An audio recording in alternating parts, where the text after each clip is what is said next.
इतिहास की कुछ रातें इंसानियत की किस्मत बदल देती हैं। जब जुल्म अपने शिखर पर होता है तभी अल्लाह की मदद सबसे करीब होती है। ये कहानी है उस वक्त की जब एक माँ का यकीन तख्तों को हिला देने वाला था, और उसी यकीन से शुरू हुआ हज़रत मूसा अलैहिस्सलाम का सफ़र। सवाल ये है, क्या एक कमज़ोर माँ अल्लाह के हुक्म पर अपने बच्चे को दरिया के हवाले कर सकती है?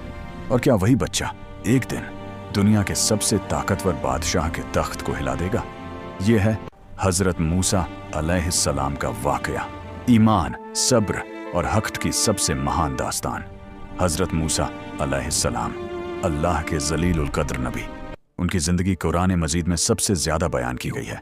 क्यों? क्योंकि ये कहानी सिर्फ बनी इसराइल की नहीं, ये हर उस इंसान की कहानी है जो जुल्म के मुकाबले हक़ का साथ देता है। ये वाक़या हमें सिखाता है कि ताकत महलों में नहीं होती, ताकत अल्लाह पर यकीन में होती है। आज की यह दस्तावेजी दास्तान हमें फ़िरौन के महल से लेकर कोहे तूर तक ले जाएगी, जहां वही उतरी और तारीख का रुख बदल गया। मिस्र, एक महान सल्तनत, सोने के महल, मजबूत फौज और खुदाई का दावा करने वाला बादशाह फ़िरौन। फ़िरौन ने एक ख्वाब देखा, बनी इज़राइल का एक बच्चा उसकी सल्तनत को तबाह कर देगा। खौफ ने उसे दरिंदा बना दिया। हुक्म जारी हुआ, बनी इज़राइल के हर नवजात लड़के को कत्ल कर दिया जाए। चीखें, आंसू, खून। इसी अंधेरे में एक घर में रोशनी पैदा हुई। हज़रत मूसा अलैहिस्सलाम पैदा हुए। माँ का दिल कांप रहा था, लेकिन अल्लाह ने दिल में वही डाली, इसे दूध पिलाती रहो और जब खतरा महसूस हो तो इसे दरिया में डाल देना, हम इसे तुम्हारी तरफ वापस लौटा देंगे। यह ईमान का सबसे मुश्किल इम्तिहान था। रात का वक्त, दरियाए नील खामोशी से बह रहा था। एक लकड़ी का संदूक, उसमें एक मासूम बच्चा। माँ के हाथ कांप रहे थे, आंखों से आंसू बह रहे थे, लेकिन दिल में यकीन था। संदूक पानी में छोड़ दिया गया। दरिया ने दुश्मनी नहीं की, यह अल्लाह का हुक्म था। वही संदूक फ़िरौन के महल तक पहुंच गया। फ़िरौन की बीवी आसिया रज़ियल्लाहु अन्हा ने बच्चे को देखा, दिल पिघल गया।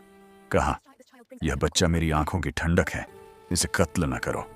यूं फ़िरौन के घर में उसी का सबसे बड़ा दुश्मन पलने लगा। हज़रत मूसा अलैहिस्सलाम जवान हुए, कव्वत दी गई, हिकमत दी गई। एक दिन शहर में झगड़ा देखा। एक किब्ती एक बनी इज़राइली को मार रहा था। मूसा अलैहिस्सलाम ने दखल दिया, एक घूंसा और किब्ती मर गया। गलती हो गई।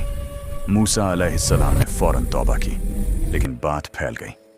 फ़िरौन के दरबार में फैसला हो गया, कत्ल का हुक्म। एक खैर ख्वाह ने खबरदार किया, ऐ मूसा, यहाँ से निकल जाओ। मूसा अलैहिस्सलाम मिस्र छोड़कर मद्यन की तरफ रवाना हो गए, अकेले, भूखे, लेकिन अल्लाह पर भरोसा लिए हुए। मद्यन, एक कुआं, 2 लड़कियां अपने जानवर रोक रही थीं। मूसा अलैहिस्सलाम ने मदद की, खामोशी से, बिना किसी मेहनताना के। यह किरदार की ताकत थी। हज़रत शुएब अलैहिस्सलाम के घर पहुंचे, पनाह मिली, निकाह हुआ, सुकून मिला। कई साल गुजर गए। फिर एक रात, वापसी का सफ़र, सर्दी, अंधेरा, रास्ता गुम। अचानक एक आग नजर आई। वह आग नहीं थी, वह वही थी, कोहे तूर। ज़मीन मुक़द्दस हो गई। आवाज़ आई, ऐ मूसा, मैं तुम्हारा रब हूँ, जूते उतार दो। दिल कांप गया। नबी बना दिए गए। असा फेंकने का हुक्म, वह सांप बन गया। हाथ निकाला, चमकने लगा। फ़िरौन के पास जाने का हुक्म, सबसे बड़े जालिम के सामने हक़ कहने का फ़र्ज। दरबार सजा हुआ, जादूगर इकट्ठे, मोजज़ा ज़ाहिर हुआ। जादू हार गया, जादूगर सजदे में गिर गए। फ़िरौन चीख उठा। फिर वह दिन आया, दरिया के किनारे, मूसा अलैहिस्सलाम के पीछे कौम, सामने समुंदर, फ़िरौन की फ़ौज करीब। कौम घबरा गई। मूसा अलैहिस्सलाम ने कहा, हरगिज़ नहीं, मेरा रब मेरे साथ है। असा मारा गया, समुंदर फट गया, रास्ता बन गया, कौम पार हो गई। फ़िरौन पीछा करता हुआ आया, पानी पलट गया। ताकत, गुरूर, लश्कर, सब खत्म, सिर्फ अल्लाह बाकी। हज़रत मूसा अलैहिस्सलाम की ज़िंदगी हमें यह सबक देती है, हक़ कभी कमज़ोर नहीं होता, चाहे उसके पास साधन ना हो। जुल्म वक्ती होता है, अंजाम हमेशा इंसाफ का होता है।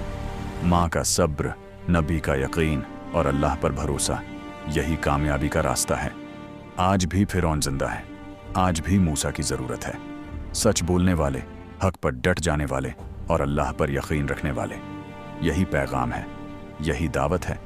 रेफरेंसेस कुरान मजीद, सूरह अल-कसस, सूरह ताहा, सूरह अल-आराफ, सहीह बुखारी, सहीह मुस्लिम तफसीर, इब्ने कसीर, तारीख़ तबरी, कैसुल अंबिया, इब्ने कसीर।